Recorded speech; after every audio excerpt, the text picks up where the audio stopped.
Günümüz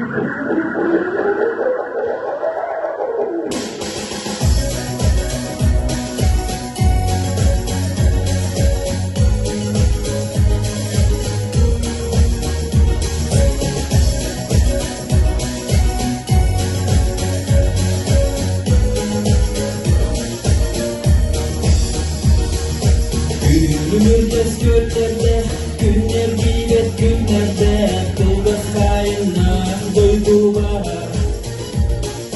Gök sayıklı doğur, gündü göse uydu, köreği mühenaya.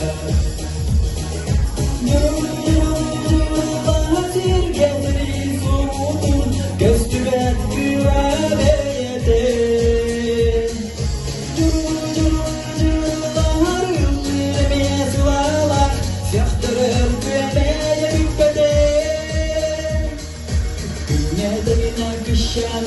Sarsın silge binari, konu garbilleri.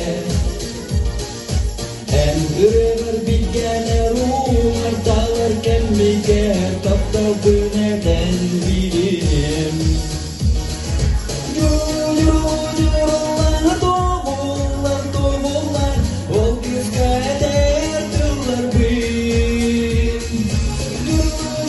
Yürürler kozari bulurlar, enler rast taptalı.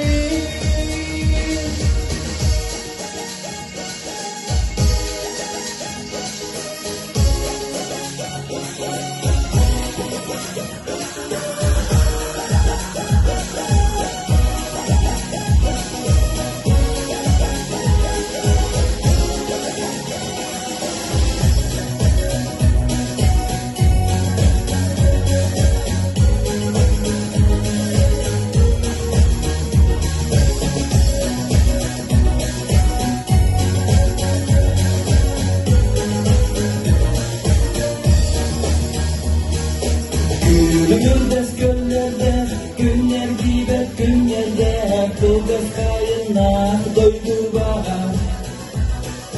Gök sayın